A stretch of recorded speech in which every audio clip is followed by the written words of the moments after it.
Guten Morgen und herzlich willkommen zu einer neuen Podcast-Folge. Mir geht von außen ganz gut. Mir geht's sehr gut. Ich glaube, ich sage das wirklich jede Woche, aber ich habe wieder mal so viel zu erzählen. Aber ich habe wirklich, ich habe halt so viel erlebt. Ich bin ja letzte Woche schon, habe ich Podcast-Folge in Mallorca mit dem Can zusammen aufgenommen. Und das ist ja gerade so der Start von der Reise gewesen. Also wir haben eigentlich noch nichts wirklich erlebt. Oh mein Gott, ich muss aufpassen, dass ich jetzt die ganze Podcast-Folge nicht mega emotional von dieser Reise schwärme. Aber es ist halt wirklich 10 von 10 gewesen. Ich schwöre es euch, als ich heimgekommen bin, ich bin fast in so einem Loch gewesen, einfach weil... es ist einfach so unglaublich schön gewesen. Also vielleicht, falls ihr die Podcast-Folge letzte Woche nicht gehört habt, ich bin in Mallorca gewesen, zusammen mit meiner Family und dem Can, weil mein Götti geheiratet hat. Und zwar war die Hochzeit in Mallorca gewesen. Also ich weiss gar nicht, wo ich anfangen soll. Hilfe, oh mein Gott. Oh mein Gott, ich will gar nicht zurück, ich sage es euch. Es ist so unglaublich schön gewesen. Also wir fangen jetzt zuerst mal beim ersten Tag an. Der Can hat ja jetzt ein Tattoo, mein Bruder auch. Das war für mich irgendwie schon so krass gewesen, weil das ist im Can das erste Tattoo. Er hat jetzt einfach da auf der rechten Seite so ein kleines Naruto-Zeichen. Das ist seine Lieblings-Anime-Serie als Kind gewesen und natürlich irgendwo jetzt noch. Und ich bin auch an dem Tag das erste Mal am Meer gewesen.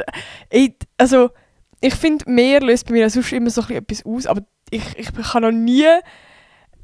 es gibt doch so ganz wenige Momente im Leben, wo man einfach so alleine ist und einfach richtig glücklich ist. Und ich habe genau dann so einen Moment gehabt. Also wir haben zuerst mit Can ins Tattoo gestochen. Das ist so, schon 10 Minuten, 4 Stunden gegangen. Also wir sind mit meinem Bruder eben und mit meinem Dad sind wir ins vierte gegangen.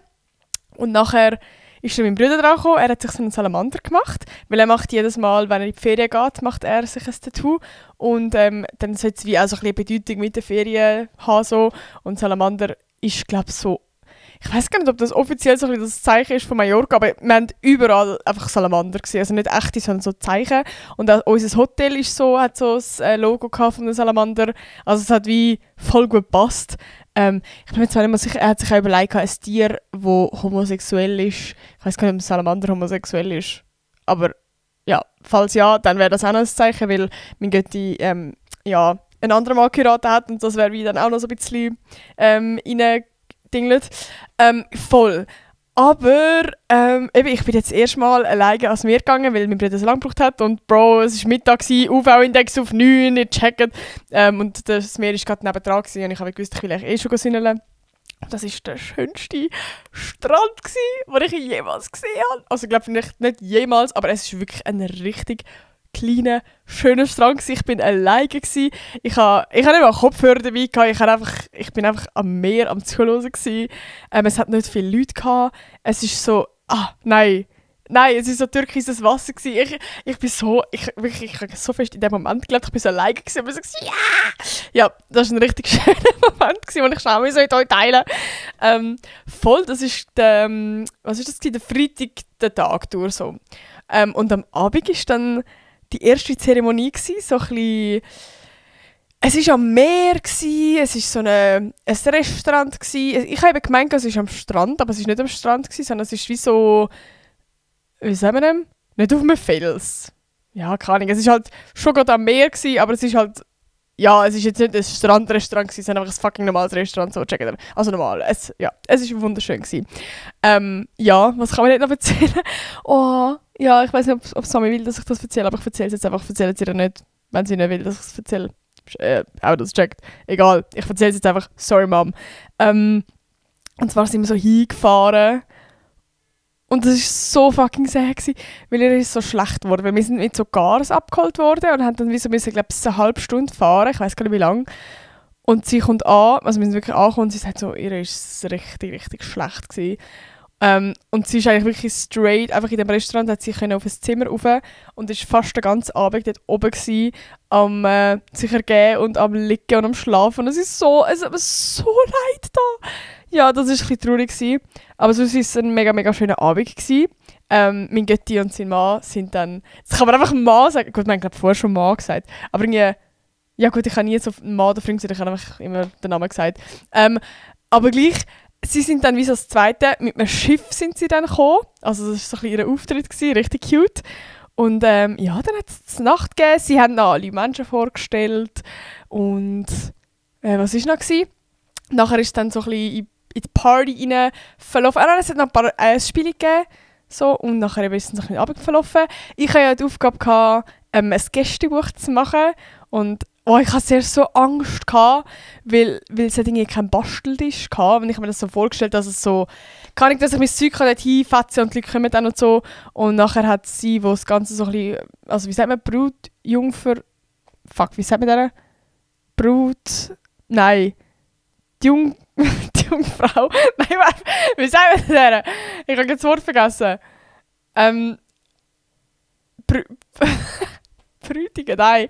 Hey, wisst ihr, was ich meine? Die ausgewählt worden sind von der Bräutigam, zum so ein bisschen organisieren. Ich habe gerade dumm geschrieben in den Kommentaren. Auf jeden Fall, sie war eine von denen gewesen, und sie hat dann halt gesagt, ja, dass es wahrscheinlich doch keinen Basteltisch und so gibt.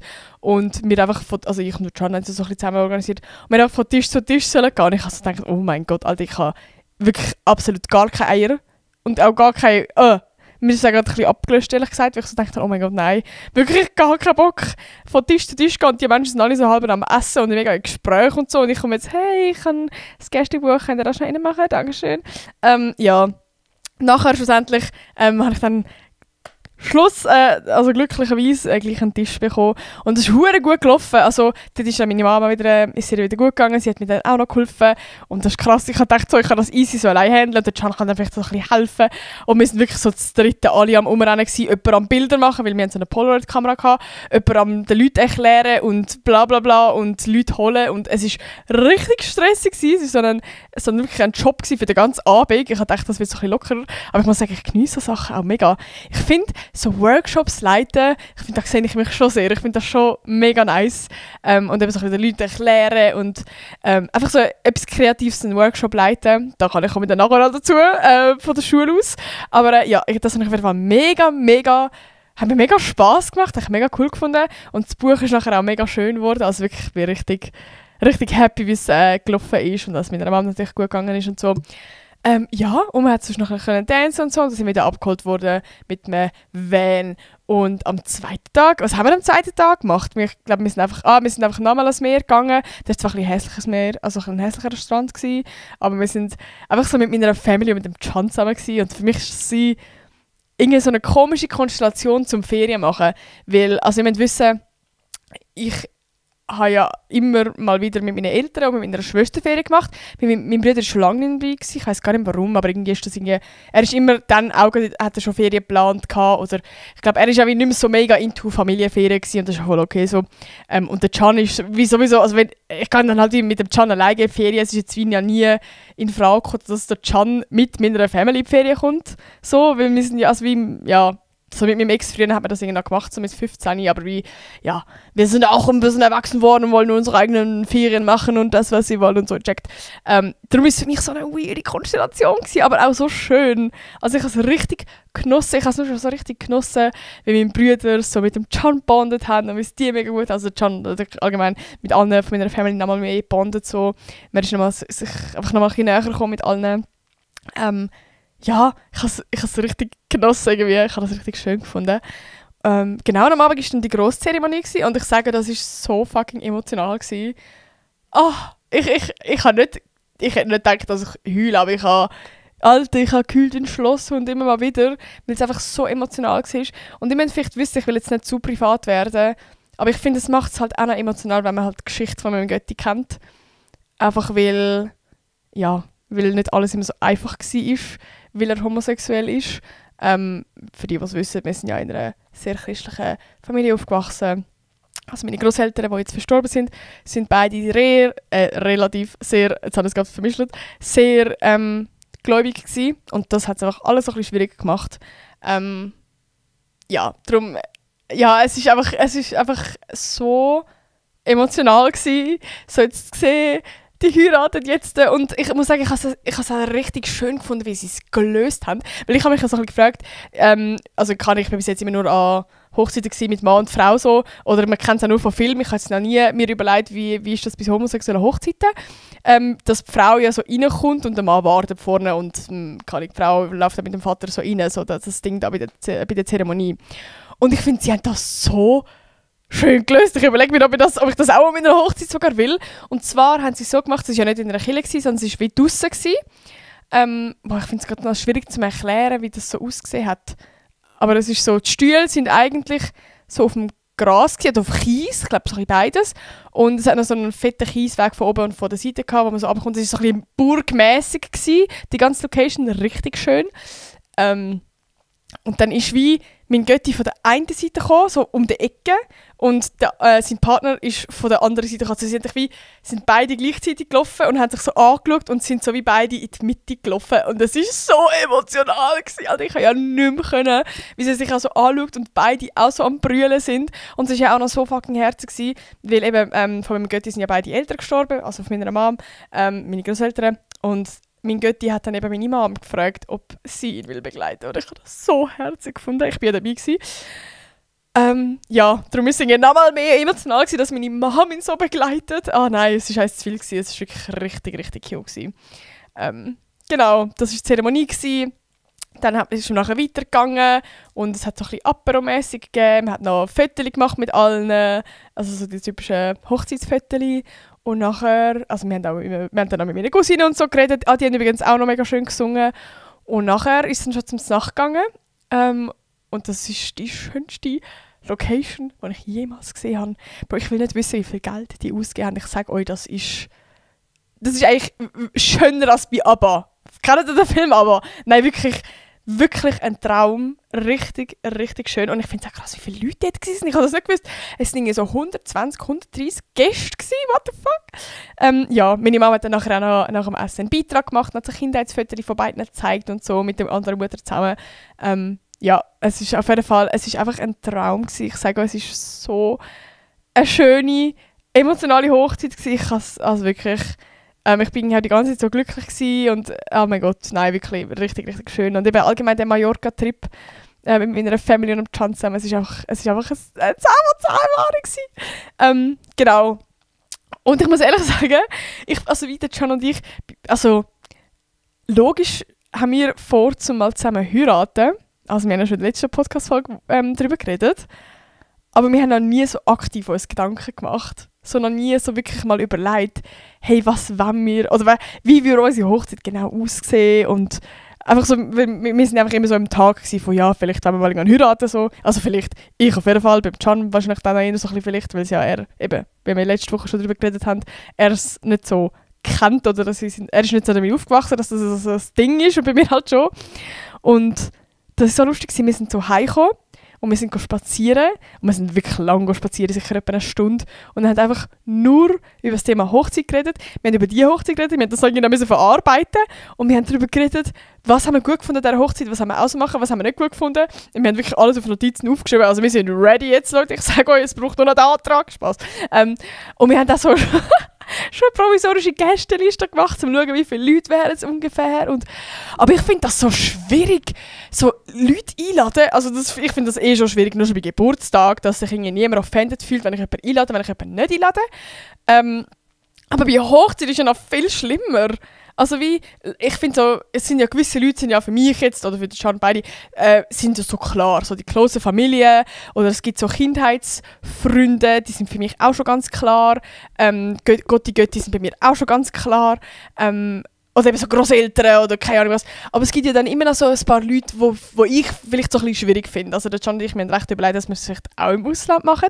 Und dann ist es ja wie schwierig, weil dann gibt es ja nicht, also dann bist du ja entweder komplett eingeladen oder gar nicht. Da gibt es ja nicht so, dass, also wenn wir in der Schweiz heiraten, machen es die meisten auch so, dass es geladene und nicht geladene Gäste gibt. Das heisst, die nicht geladen sind, die kommen dann via Zeremonie und vielleicht noch ein Apero und dann gehen die heim. Und die Leute, die eingeladen sind, komplett, die haben dann den ganzen Abend zusammen und das Nachtessen und alle Beiträge und so. Voll. Und wenn wir das im Ausland würden machen, dann hast du ja nur komplett geladene Gäste. Also, und dann finde ich es sowieso schwierig, wo schliessest da den Kreis, wo ist die Grenze?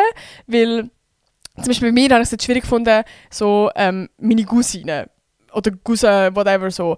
Ich habe zum Beispiel so meine Cousins von meinem Dad, sage ich jetzt schnell so oft da, wenn ich weiss nicht, ob die meinen Podcast hören, aber ich habe halt gar nicht mit denen zu tun. Ich weiss nicht mal, wie die jetzt aussehen. So, für mich wäre das ein klarer Fall, dass ich die eigentlich nicht einladen würde. So. Und wie andere Family-Teile habe ich ja eigentlich auch nicht mega viel zu tun. Aber man hat ja gleich immer mal wieder vielleicht miteinander zu tun, weil man einfach eine Family ist. Aber irgendwo will man ja auch wirklich Leute an der Hochzeit haben, die so close sind. Wo man so... Ich will einfach an meiner Hochzeit, will ich mich komplett wohlfühlen. Ich will sagen, ich will für den Stand können sagen, ich bin mit meinen Ängsten da. Checkt ihr? Und ich finde das wie so schwierig. Oder es gibt ja auch wie bei Freunden, es gibt so die gewissen Leute, die sind so ganz klar so im First Circle, so die will ich auch 100% dabei haben. Und es gibt ja auch mega viel, wo man mega gerne hat, aber ja, ich weiss auch nicht, vielleicht ist es auch wieder am Verfliessen langsam oder es ist dann wie nicht so komplett close. Also, ich habe es auf jeden Fall schwierig gefunden, oder wir beide haben es schwierig gefunden, dass man so einen Strich macht. Zum Beispiel bei mir haben es auch schwierig gefunden, jetzt so Influencer-Friends. Weil es gibt schon gewisse Leute, die ich mega gerne habe, aber es ist ja gleich, ich finde, man kann es auch noch mal ein bisschen unterscheiden, weil es, also, ja, man versteht sich mit mega vielen, aber ich würde jetzt nicht, dass meine zu meinen closer Friends zählen, checken ihr? Ja, also wir haben es auf jeden Fall mega schwierig gefunden. Aber es gibt auch Leute in der Influencer-Bubble, die mir überlegt haben, das wäre auch mega herzig, wenn die an der Hochzeit dabei wären. Gerade auch, weil es langjährige Friends sind und so. Aber ja, wir sind gespannt, wie das so wird. Eben, es ist eigentlich bis jetzt bei uns auch nie ein Thema gewesen. Also, keine Ahnung, ich habe noch nie irgendwie mir überlegt, dass, also eben so Hochzeitsantrag oder so, ist nie ein Thema gewesen. Also wenn der Jamir jetzt einen Hochzeitsantrag gemacht hätte, wäre ich komplett überrascht gewesen, weil ich das nicht erwartet hätte. So. Und ich habe das Gefühl, jetzt so... Einfach nach dieser Hochzeit sind wir irgendwie beide mehr so in der Mood. Oder es ist ein bisschen mehr, das Thema ist ein bisschen mehr präsent. So. Voll. Das zum Thema Hochzeit. Ja, ich glaube, das ist so alles, was ich erzählen wollte. Aber es ist auf jeden Fall, ja, es war auf jeden Fall sehr, sehr schön. Und ich sage euch, ich bin ja auch komplett in Ferienmut gewesen und ich bin eben, wie gesagt, auch so ein kleines Loch gehabt, wenn ich wieder zurückgekommen bin. Einfach weil ich habe wieder Schule, also ich muss sagen, ich will mich gar nicht beschweren, ich habe jetzt nur noch eine Woche Schule. Also ich habe jetzt aktuell, wenn ich den Podcast aufnehme, es ist gerade Mittwoch, ich habe nur noch morgen Schule am Donnerstag. Und es ist nicht mal mehr wirklich Schule, sondern es ist alles so abschlussmäßig und mega entspannt so. Aber trotzdem, ich bin dann wieder so zurückgekommen und ich habe einfach nur schon gemerkt, ich will jetzt einfach keinen Stress mehr haben von der Schule, weil wir haben jetzt eben also das Abschlussprojekt und morgen ist wieder Abschluss so. Aber ich war so fest im Ferienmut und dass ich irgendwie gar nichts mehr, irgendwie weiss doch auch nicht. Und ich merke bei mir auch mega schnell, dass ich dann bei allem so komplett loslassen will. Also zum Beispiel jetzt, Schule ist ja jetzt nicht nur eine Woche, aber ich merke jetzt auch so bei Content oder beim Podcast aufnehmen, vielleicht haben Sie es jetzt auch gemerkt, jetzt die letzten 2, 3, 4 Mal bin ich immer so ein bisschen am Schleifen lassen, im Sinne von, habe dann gar nicht mehr so präsent mit dem Kopf, dass ich jede Woche eine Podcast-Folge aufnehmen muss, weil einfach auch so viel läuft natürlich, aber auch sonst so von der Kapazität, Bro, das Wort, her, einfach weil ich irgendwie, also ich bin immer so, oh fuck, zum Beispiel jetzt auch heute, bin ich so, oh scheiße, heute ist ja Mittwoch, ich muss eine Podcast-Folge aufnehmen. Ja, darum, vielleicht gibt es irgendwann im Sommer mal noch eine Podcast-Pause. Ich hoffe, wir sind mir nicht böse, aber mal schauen, weil ich will wieder so ein bisschen mit frischem Wind in das Ganze starten. Vielleicht können wir auch noch, ja, vielleicht gibt es dann auf Instagram auch noch mal so ein bisschen eine Besprechung, wo ich mit euch so ein bisschen Feedback einholen kann. Und wenn ihr sagt mir einfach nur, das ist gut, ich will Feedback bekommen, wo der Podcast noch geiler kann werden. Genau, vielleicht könnt ihr jetzt schon Sachen in die Kommentare schreiben, wenn euch gerade etwas in den Sinn kommt.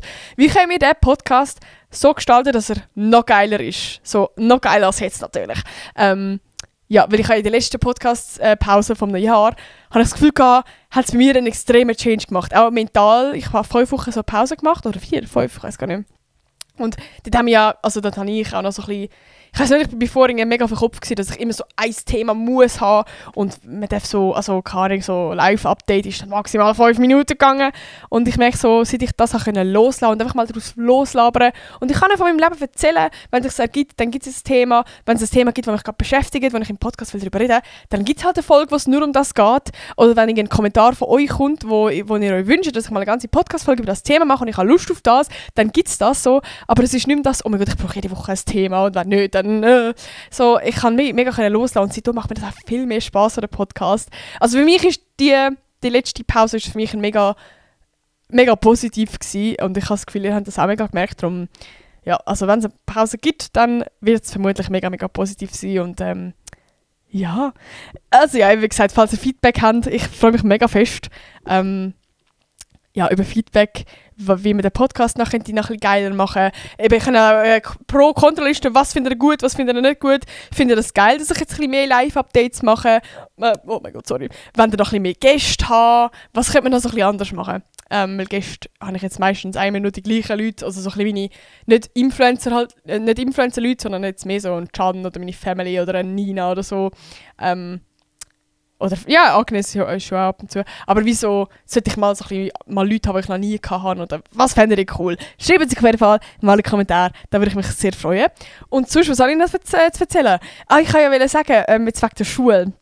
Morgen ist mein letzter Schultag und ich weiß gar nicht, wie viel ich die letzten Podcast-Folgen so ein bisschen erzählt habe, was mein Ding ist. Aber ich kann morgen... Bro, soll ich das überhaupt sagen? Weil ich...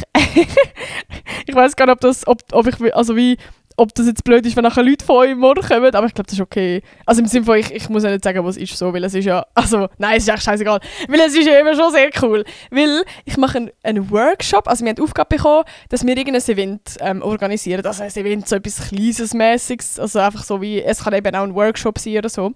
Das dritte, und wir sind dann haben dann wie alle Themen finden oder beziehungsweise eine Idee für das Event und dann sind wir so ein bisschen zugeteilt worden, was wir Lust haben und so.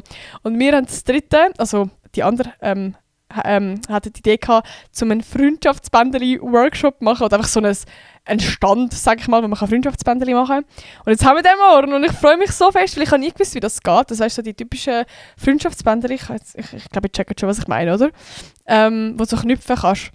Und ich habe mir gedacht, das ist so kompliziert, aber es ist gar nicht so kompliziert. Ja, von dem her, ich freue mich mega fest. Morgen ist der Workshop und ich glaube, das wird mega cool. Also es ist halt vor allem eben für Leute, die dann auch an unserer Schule sind. Und ich glaube, das wird absolut laufen, weil ich habe jetzt schon ein paar Feedbacks bekommen von «Oh mein Gott, wie cool!» und ich komme dann und so. Ja, darum, das wird richtig, richtig geil. Und eben, wie gesagt, ich finde es so geil, einen Workshop leiten oder irgendwie so einen Stand leiten. Ich merke es so eben auch beim Flomi, das ist irgendwie so ein bisschen mein Ding. Ich finde das voll geil.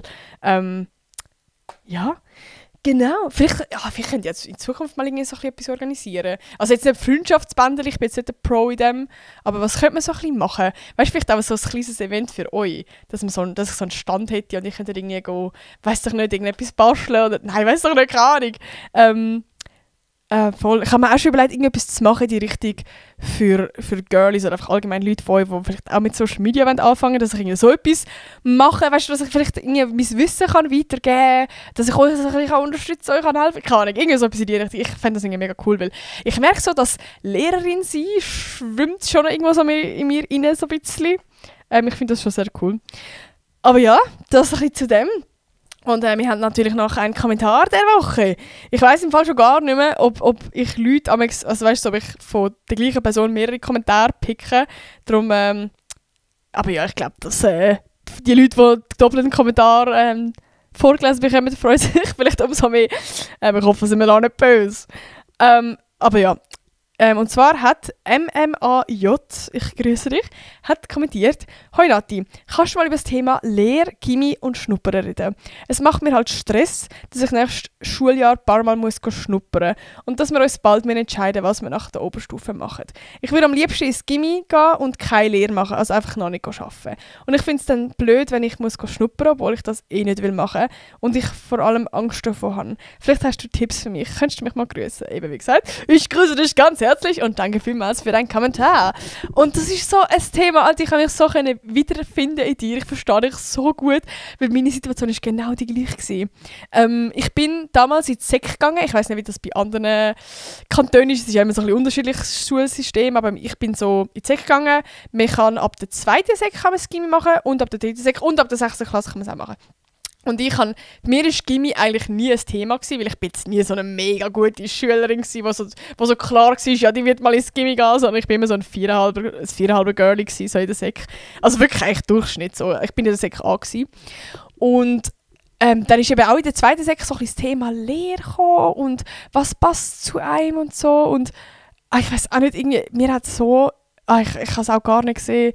Ich habe mich so jung gefühlt und ich habe mich so nicht gesehen, mit erwachsenen Menschen jetzt zusammenzuarbeiten und zu interagieren. Ich muss sagen, ich bin auch relativ schüch gewesen. Und ich habe es wirklich auch gar nicht gesehen. Also ich kann mich da komplett identifizieren mit dir. Und mir ist es genau gleich gegangen. Ich habe dann auch irgendwie mit meiner Mami darüber geredet und ich bin, glaube ich, sogar im BITS, sagt ihr das etwas? Berufsinformationszentrum. Ich glaube, das ist schon allgemein Schweiz, oder? Sagen wir dann BITS? Ich weiss nicht, schreibt in die Kommentare. Auf jeden Fall, dort gehst du hin, um einfach so herauszufinden, welche Richtung deine Zukunft geht, was passt zu dir, was sind deine Interessen, welcher Beruf passt zu dir, welches Studium vielleicht auch oder whatever so. Und ich bin wieder hingegangen und ich habe das so schwierig gefunden. Also wirklich, nein, es ist verdammt lustig. Ich weiss nicht, ob ich das noch auf meinem Handy habe. Ich würde es irgendwie finden, aber jetzt so schnell gerade nicht. Aber ich habe so eine Liste bekommen. Also ich musste so ein Quiz machen, sage ich mal, wo ich musste zuteilen, was interessiert mich nicht. Es hat so Bildchen gehabt damals irgendwie. Es war so auf einem richtig alten Laptop gewesen. Ich fühle mich jetzt gerade komplett alt, wenn ich das erzähle. Wahrscheinlich ist es heute ein bisschen moderner. Aber es war dann wie so ein Quiz gewesen, wo so eine Stunde oder so gegangen ist. Und nachher sind so Auswertungen gekommen. Und bei mir, ich habe dann eben, wie gesagt, so eine Liste bekommen von den Top-Berufen, die mich interessieren könnten. Und Bro, was sind das für Berufe? Es ist so gekommen, Model, Lehrerin, Moderatorin, irgendwie Theaterbühne, irgendwas, Bühnentänzerin. Also alles, was so ein bisschen mit entweder kreativ oder Schauspiel oder vor Kamera oder vor Publikum oder whatever. Irgendwie. Also es ist einfach lustig. Ich weiss einfach noch, ich habe mit meiner Mom die irgendwann wieder angeschaut und wir haben so ein bisschen lachen, weil es einfach Sinn macht, dass ich Influencerin geworden bin eigentlich. Weil irgendwie alle Facetten, die dort aufgezeichnet sind jetzt irgendwie in dem Sinne in meinem Beruf, den ich jetzt habe. Es ist schon lustig. Also ich habe das ja überhaupt nicht geplant, logischerweise. Ich habe ja dort noch, also dort habe ich noch keine Social Media gemacht. Das war eben in der zweiten Sektion oder so. Und dort hat es das auch gar nicht wirklich gegeben. So, also Influencer-Job hat es dort noch nicht gegeben. Dort hat es, wenn dann so YouTuber gegeben. Und dann, als ich angefangen habe, dort hat es nur YouTuber eigentlich gegeben. Höchstens noch so Musical.ly-Star oder so. Aber dort hat es ja alles noch nicht wirklich gegeben. Und wenn ich jetzt so zurückschaue, ist das so lustig, wie das eigentlich so gut passt. Ja, auf jeden Fall, ich bin genau in der gleichen Situation wie du. Und bei uns hat es in der zweiten Sek dann auch so ein bisschen eine Schnupperwoche gegeben. Oder man hat immer mal wieder müssen schnuppern. Also die Leute haben uns mega aufgefordert, gehen schnuppern und so. Und eben die eine Woche hast du müssen füllen, um schnuppern zu gehen. Und wie ich bin eigentlich auch schon in meinem Kopf gewesen, hey, ich will einfach eine weiterführende Schule machen. Und mir hat logischerweise hat man nicht einfach weiterführende Schule machen, sondern musste bestehen und so. Und ich habe damals in der dritten Sek habe ich Gymi-Vorbereitung gemacht mit dem Plan, dass ich Doppelaufnahmeprüfung mache. Ich weiss halt nicht, ob es das heute noch gibt, aber das ist eine Aufnahmeprüfung, wo du einfach die gleiche machst. Das war eigentlich Gymi-Prüfung, ist sozusagen gewesen. Und es war eine Doppelaufnahmeprüfung für Gymi oder FMS. Und ich glaube, wenn ich einen 3,75 Schnitt habe, dann habe ich die FMS bestanden. Und wenn ich einen 4er habe, dann habe ich das Gymi bestanden. Ist das gewesen? Mal, ich glaube, so war es. Voll. Und ich habe dann einfach die Aufnahmeprüfung gemacht und dann quasi dem Schicksal überlassen, was ich jetzt mache. Weil eben hätte ich so einen 3,8 Schnitt gehabt, dann wäre ich einfach an die FMS gegangen. Und wenn ich über einen 4 hatte, dann habe ich einfach das Gymi machen. Aber ich habe schon von Anfang an mir gewünscht, dass ich lieber das Gymi kann, weil das bei uns viel näher war. Das war so eine Viertelstunde von uns entfernt gewesen. Und FMS war damals eben in Zürich gewesen. Und also wo ich da gewohnt habe, ist es noch nicht, das war 40 Minuten oder so gewesen. Also ist jetzt auch nicht mega schlimm, aber ich habe so mit so 16 bin ich so gewesen, oh mein Gott, nein, ich will nicht so weit fahren. Ja, voll.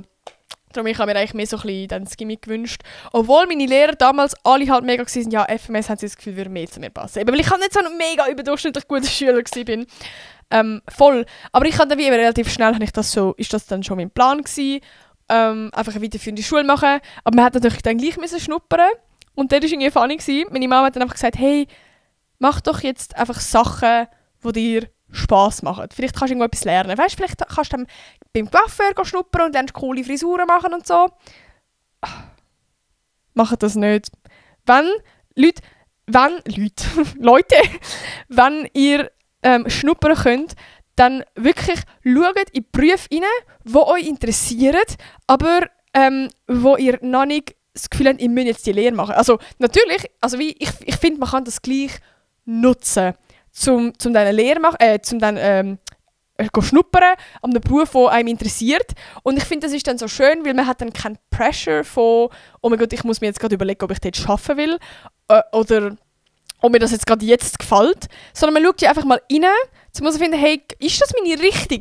Ich finde, Schnuppern ist halt, also weißt, auch allgemein eine Lehre, muss ja nicht gerade heissen, dass man diesen Job dann für den Rest von seinem Leben macht, weil das habe ich irgendwie auch mega das Gefühl gehabt, dass ich jetzt irgendwo eine Lehre muss suchen und dort, wo ich dann bin, dort will ich dann für den Rest von meinem Leben arbeiten. Aber Leute, eine Lehre, du machst eine Lehre und natürlich gibt es ein paar, die dann weiterhin an dieser Stelle arbeiten, aber schlussendlich ist das auch einfach nur eine Ausbildung. Es ist in dem Sinne auch eine weiterführende Schule, halt einfach noch mit beruflicher Erfahrung so. Und das bedeutet halt wie, dass du dort dann vielleicht die Lehre machst, 4 oder 3 Jahre, aber nachher kannst du dann auch irgendwo anders arbeiten. Du kannst auch nachher eben vielleicht dann noch eine weiterführende Schule machen und dann irgendwo studieren oder machst eine Passerelle oder irgendwie so. Oder du machst vielleicht dann nebenbei, neben der Lehre BMS und dann kannst du direkt studieren.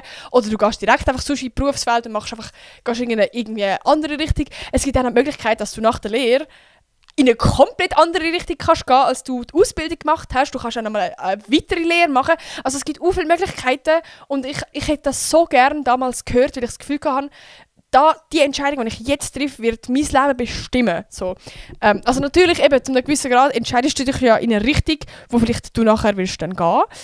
Aber eben, man kann dann schon mal ein bisschen den Pressure rausnehmen. Leute, das ist nicht der Job, den ich für immer machen werde. Außer natürlich, es gefällt euch. Aber es ist wie, das sind 3-4 Jahre von eurem Leben. Das ist wie nicht so das Ding. Und ich bin jetzt, eben, ich habe dann das Gymi gemacht. Ich habe dann eine Gymi-Prüfung bestanden und dann einen 4-5 oder so. Und habe dann das Gymi gemacht. Und das ist bei mir ja auch 4 Jahre gegangen. Und ich bin jetzt, seit wann habe ich das Gymi, also ich habe es im 21 abgeschlossen. Und das ist jetzt auch schon wieder 4 Jahre her. Bro, ich hätte nochmals Gymi machen in diesen 4 Jahren, what the fuck. Also wie, ich bin ja jetzt auch einfach so, ich habe jetzt auch irgendwo meinen Platz gefunden, was mich interessiert. Und damals bin ich auch so verloren gewesen. Und eben, wenn ich jetzt zurückschaue, die Zeit im Gymi ist so zack, boom, vorbeigegangen. Also wenn ich wirklich jetzt zurückschaue, dann das ist so schnell. Das ist so ein kleiner Teil von meinem Leben eigentlich. Und darum stresst oder nicht so, dass das jetzt so ein riesiges Ding wird. Klar, ich verstehe es mega gut. In dem Moment ist es auch ein riesiges Ding. Und bei uns ist auch gerade das Thema Lehre, finde ich, so ein riesiges Ding. Ich weiss nicht, wir hatten so eine Tabelle gehabt, wo du hast können, also mit so einem Magnet mit dem Gesicht, und dann hat es so einen Abschnitt gegeben von ich habe eine Lehre und ich habe keine Lehre. Und das ist so für mich, also bei uns ist die SEC mega darauf ausgelegt, um eine Lehre zu machen. Also das Thema weiterführende Schule ist mehr so, was? Du machst eine weiterführende Schule, keine Lehre. Also wie es hat mega wenig, ich glaube, bin ich die Einzige von meiner Klasse, die weiterführende Schule gemacht hat? Ich glaube schon. Also es hat glaube noch jemanden gegeben und die hat nachher die Gymi-Prüfung nicht bestanden, ich glaube, oder? Ja. Ich weiß gar nicht mehr. Aber auf jeden Fall, ich bin wirklich eine von den ganz wenigen gewesen. Und darum hat es für mich auch noch schlimmer gemacht, weil dort bin ich nicht gern anders gewesen. Oder dort bin ich noch mehr so ein bisschen ein Gruppennachläufer gewesen und habe lieber einfach will in meinem Safe Space sein und einfach all das machen, was alle auch machen. So. Und habe auch nicht können so zu mir selber stehen.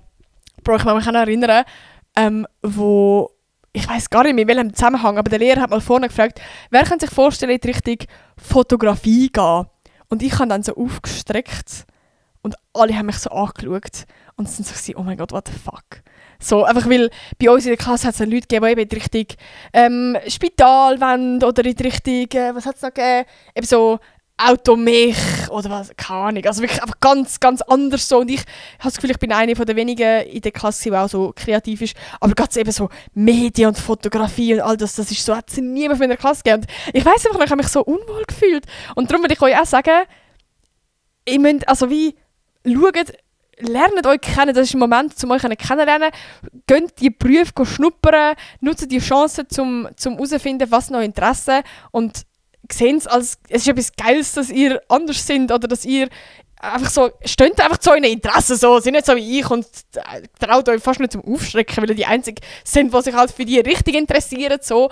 Ja, und eben, ich bin dann auch beim Schnuppern, habe ich dann ein paar Sachen schon in die Richtung studiert, also ich kann sonst sagen, was ich alles geschnuppert habe, ich habe Videografin geschnuppert, das war eigentlich noch cool gewesen, aber es ist halt mehr in die Richtung nur Schnitt gegangen, von Produktionen, wo schon ganz klar ist, was sie sich vorstellen und so, auch in Richtung Animation. Und ich bin halt ein Mensch, ich kann lieber so ein bisschen, ja, ich tue schon auch gerne Videos schneiden, aber dann mehr irgendwie Richtung fürs SRF oder für die Medien und jetzt weniger für Werbung zum Beispiel oder so. keine Ahnung. Also ich habe dort, das war noch cool gewesen.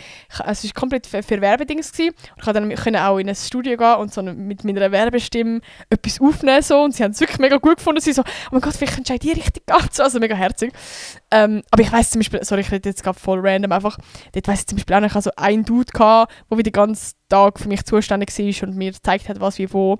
Und ich habe es schon easy gefunden, aber ich weiss auch nicht, mit so einem erwachsenen Mann, und ich bin so 15, ich habe mich einfach ein bisschen unwohl gefühlt. Und ich habe mich dann so gefreut, als Mittag war. Und ich bin dann über den Mittag in den Mac gegangen, da treffe ich einfach den Dude im Mac und ich habe mir gedacht, fuck, muss ich jetzt mit dem den Mittag noch verbringen? Ich kann das nicht handeln, ich kann nicht den Alltag führen, ich will meine Ruhe haben, ich will... ja, das mag mich noch erinnern. Und das habe ich sonst noch geschnuppert. Ich habe eine Polygraphin habe ich auch noch geschnuppert, das war auch nicht so mies gewesen. Aber eben, wenn ich jetzt so zurückschaue, es geht ja schon alles ein bisschen in die Richtung, wo ich jetzt irgendwie so bin. Mediamatikerin habe ich, glaube sogar geschnuppert auch noch. Voll. Eben, und sonst halt Coiffeur sein, aber das ist... No offense an Beruf Coiffeur, aber ich habe dort einfach gemerkt, das ist gar nicht meins. Und ich wollte auch nicht schnuppern, weil ich dachte, ich will in die Richtung gehen, sondern eben, weil meine Mom gedacht hat, so, hey, das ist mega cool, du lernst coole Frisur. Und das war Horror für mich. Ich glaube, viele kennen diese Story schon, weil ich es schon ein paar Mal erzählt habe. Aber der Plan war, dass ich 2 Tage dort schnuppern und nein, ich bin dann am ersten Tag da und ich habe unterschätzt, wie krass ist, dass man 8 Stunden muss stehen muss. Leute, die keinen Job haben, wo man die ganze Zeit muss stehen muss, das wird so fett unterschätzt. Gerade wenn du eine Schülerin bist, die die ganze Zeit hockt. Also ohne Witz, den ganzen Tag stehen. Eben, ich kann mir auch vorstellen, Leute, die in der Gastro arbeiten, ich finde das insane. Ich finde das so insane. Also wirklich, ich bin dann nach 4 Stunden, magst du schon nicht mehr, vor allem wenn du die schönen Sessel siehst, wo halt die Leute reinhocken, weißt du, so, wo halt Kunden sind. Und du darfst nicht auf diesen schönen Sessel hocken. Nein, das war Horror für mich. Ich weiss nicht, ich bin alle halbe Stunde bin ich aufs WC gegangen, die haben wahrscheinlich das Gefühl, ich habe den fettesten Dünnschiss, weil ich einfach sitzen. Ich habe es nicht geschafft, so lange zu stehen. Und ich muss ehrlich sagen, es hat mir auch sonst nicht gefallen, weil die sind eigentlich mega herzig zu mir. Die haben mir dann einen Schock gegeben, ich war schon zusammengeklappt bin. Und es hat mir eben auch sonst nicht so gefallen, weil das sind jetzt, ich weiß nicht, ob das mega disrespectful klingt, aber ich hatte so auch einen Ekel gehabt. Also es hat einfach so eine alte Frau gegeben, und ich mich noch mal erinnern, dass die mega viel Schuppen hatte und ich musste dann helfen, dieser Mäsch machen. Und ich habe auch gar nicht verstanden, die hat so orangige Mäschwelle auf graue Haare und ich habe das alles komisch gefunden und dann hat sie so mega viel Schuppen gegeben. Eben no offense für Leute, die Schuppen haben, aber ich kann mich einfach erinnern, ich habe das schlimm gefunden. Und dann hatte ich Haare am Boden und ich muss ja wissen, ich bin noch nie beim Coiffeur gewesen. Ich bin noch nie in meinem Leben meine Haare beim Coiffeur schneiden und dann bin ich aber einfach so dort schnuppern und halt so schlimme Experience. Nein, also es macht dann gar keinen Sinn. Also ich habe auf jeden Fall keine schöne Frisur dort gelernt, sondern ich kann dann einfach zuschauen oder mal so mit einem Pinsel einen orangigen Meerspinner oben machen. Genau. Darum, das war nicht so eine gute Experience gewesen. Und darum will ich euch mehr weitergeben. Geht Sachen schnuppern, die euch interessieren, wo ihr das Gefühl habt, hey, vielleicht kann man das in Zukunft mal machen. Also wirklich, sehen Sie schnuppern als, hey, das ist eine Möglichkeit, um mal hineinschauen in einen Job. Und da kann man eben auch mal bei Berufen hineinschauen, um einfach mal zu schauen, hey, ist das eine Richtung, die mich interessiert? Und nicht gerade, ist das der Job und alles? Und falls ihr auf dem Punkt seid, wo ihr wirklich eine Lehrstelle sucht, dann könnt ihr so oft schnuppern, wie ihr könnt, um auch das richtige Team zu finden. Also meine Schwester zum Beispiel, die hat ja eine Lehre gemacht, hat sie nachher abgebrochen, weil es wirklich nicht, also wir haben ja eine Podcast-Folge gemacht, weil es ihr gar nicht gut gegangen ist. Und die zweite Lehre hat sie einfach nur noch ausgesucht vom Team her. Also wirklich, sie hat sogar das Team über den Job gestellt, einfach weil es ihr so wichtig war, einfach wegen der Lehre vorher, dass sie ein gutes Team hat, dass sie einen guten Chef hat, dass sie sich wohlfühlt. Und sie ist einfach ein paar Mal schnuppern und sie steht schnuppern, nur einen Tag, und sie hat gesagt, sie will dorthin. Sie hat sich dann dort beworben und jetzt ist sie dort und sie ist mega glücklich in der Lehre. Von dem her, geht, wenn ihr eine Lehre machen wollt, möglichst viel schnuppern. Eben immer den gleichen Beruf, vielleicht auch, wenn ihr schon wisst, welchen Beruf. Und geht an verschiedene Orte schnuppern, um zu schauen, wo ist das gute Team.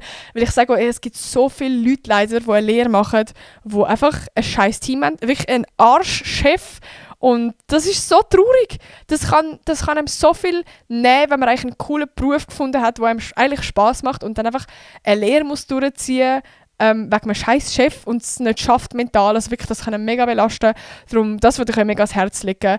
Sucht euch ein gutes Team und geht möglichst viel schnuppern, um möglichst viel hineinschauen, wo hat es coole Leute, wo fühlt ihr euch wohl, wo könnt ihr euch vorstellen, die 4 Jahre oder 3 Jahre jetzt zu verbringen. Genau, das sind meine Abschlussworte. Und eben, wie gesagt, es ist nicht ein riesen Ding. Und also das hört ihr jetzt vielleicht nicht gern oder vielleicht habt ihr das Gefühl, wenn ich das jetzt sage, dann eure Eltern sind anderer Meinung. Aber es ist auch nicht so mega ein riesen Ding, wenn ihr eure Lehre nachher abbrecht, wenn ihr merkt, das ist voll nicht euer Ding. So, ihr seid auch mega jung, ihr seid so jung. Das ist auch mir immer gesagt worden. Ich habe das Gefühl, oh mein Gott, nein, aber ihr seid auch mega jung. Eben, meine Schwester hat auch die Lehre abgebrochen und es ist gar kein Thema mehr. Es ist wirklich kein Thema mehr. So, sie hat jetzt die Lehre und es ist alles gut und sie hat auch mega Angst gehabt, dass sie jetzt so ein bisschen die älter ist und so. Es ist überhaupt kein Thema, so. Es ist wirklich scheißegal. Und auch wenn ihr im Studium jetzt sind, so Bro, ich bin mit Leuten befreundet, die dann teilweise 3 Jahre älter sind als ich oder 2 Jahre jünger und in meiner Klasse, ich merke das gar nicht. Ich check das gar nicht. Irgendwann, also weißt, ich check schon so, mit 12 ist ein Unterschied von, wenn jemand 16 ist und jemand 12, das ist ein riesiger Altersunterschied. Und wenn du erwachsen bist und ein Studium hast, dann, also das merkst du gar nicht. Das ist überhaupt kein Ding. So. Darum macht euch keinen Stress, dass ihr das Gefühl habt, oh mein Gott, ich bin dann, wenn ich jetzt das erst später und so, dann, ja. Genau, so viel zu dem ganzen Thema. Ich hoffe, ich kann euch irgendwie helfen. Ich finde, das kann mir auch mega helfen, falls ihr eine Lehre gemacht habt oder irgendeine Ausbildung oder irgendwie gerade dran sind oder einfach einen guten Tipp habt, schreibt das in die Kommentare, schreibt eure Erfahrungen in die Kommentare. Ich glaube, das hilft auch mega zum Durchlesen. Was ist cool? Was haben die für Tipps? Was haben die für Fehler gemacht und aus welchen Fehlern können vielleicht die anderen lernen? Was haben die gut gemacht? Was kann man vielleicht weitergeben und so? Also schreibt alles unbedingt in die Kommentare. Vielleicht kann das so ein SharePoint sein. Ich habe jetzt meine Erfahrungen ja auch so ein bisschen geteilt. Ich glaube, das wäre noch ganz cool. Und ja, ich muss jetzt mich auch schon langsam ready machen, weil heute Abend treffe ich ein paar von euch. Oh mein Gott, ich freue mich einfach so fest. Weil wir schauen ja How to Train Your Dragon. Das ist jetzt eine neue Realverfilmung von den 3 Zeichentrickfilmen. Zeichentrick, sagen wir das so? Animationsfilm, genau, das Wort habe ich gesucht. Und ich kann ja 20 von euch einladen, also inklusive Begleitung, sprich 40 Leute.